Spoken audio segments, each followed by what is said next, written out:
नमस्कार दोस्तों, स्वागत है आप सभी लोगों का आपके अपने देश के चैनल में। शुरुआत करते हैं आज एक नई ब्लॉग की, जो कि टॉपिक आप लोगों का कि भी जो हाल ही में आप लोगों ने विवाद देखा है कि जो अमेरिकन प्रेसिडेंट है डोनाल्ड ट्रम्प, उन्होंने भारत पे इतना टैरिफ क्यों लगा रखा है। रसिया से कम प्राइस में कच्चे तेल का खरीदना।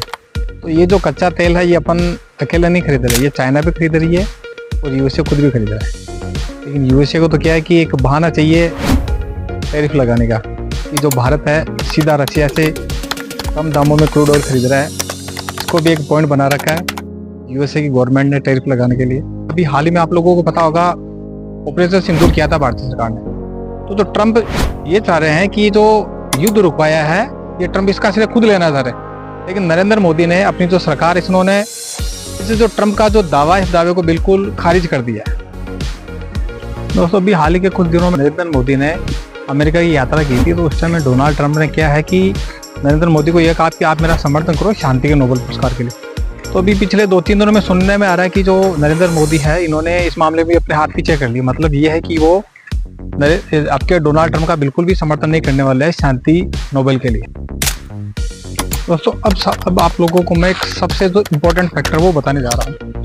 वो ये है कि जो अभी इंटरनेशनल मार्केट में जो ट्रेड होता है, फॉर एग्जांपल जैसे इंडिया की गवर्नमेंट कहीं से कुछ ट्रेड किया है, तो अभी जो पेमेंट कुछ टाइम पहले जो पेमेंट करना होता तो उसमें होता ये था कि जैसे फॉर एग्जांपल जैसे भारत ने जैसे चाइना से कुछ खरीदा तो वहाँ से होता ये था कि जैसे ही अपन पेमेंट करते थे तो सबसे पहले अपने को यहाँ से पेमेंट डॉलर में कन्वर्ट करना पड़ता था। कन्वर्ट करके उस पेमेंट को और जो बैंक है उसमें डिपॉजिट करवाना पड़ता था। फिर जो पेमेंट है जैसे ही जिस कंपनी से अपन ने माल खरीदा है वहाँ की कंट्री में जैसे वो पेमेंट जाता था, जाने के बाद फिर वापस उस पेमेंट को डॉलर में कन्वर्ट करवाया जाता।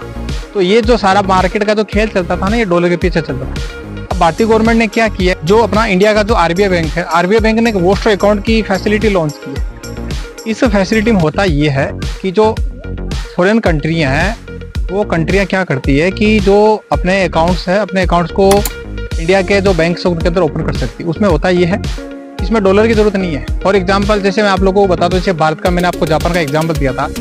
इसमें होता ये कि जो भी जापानीज बैंक अपने इंडिया के बैंकों में अपना वोस्टर अकाउंट ओपन करती है, उस अकाउंट में होगा ये कि जैसे कोई भी आइटम जैसे जापान से डिलीवरी होकर इंडिया आ गया, इंडिया आने के बाद इंडिया से जो पेमेंट होगा वो सीधा होगा रुपीज के अंदर। और वो जो पेमेंट जब जापान जाएगा, जापान जाते ही जो जापान की जो लोकल करेंसी है उसमें ऑटोमेटिकली वो पेमेंट कन्वर्ट हो जाएगा।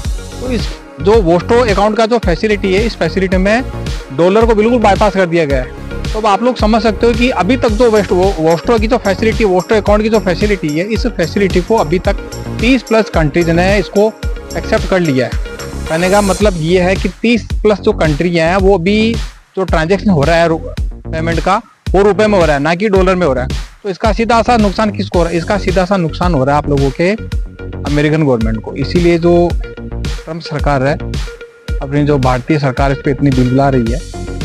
और शुरू में आप लोगों को पता है पहले लगाया था 25% टैरिफ, उसके कुछ दिनों बाद में 50% टैरिफ लगाया। और अब आने वाले समय का कुछ पता नहीं है क्या सीन होगा।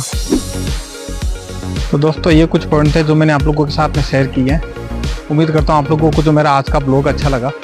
आप लोगों को अगर मेरा ब्लॉग अच्छा लगा हो तो कमेंट करके ज़रूर बताइए। मिलते हैं अगले ब्लॉग में, तब तक के लिए नमस्कार, जय श्री राम, जय भारत माता।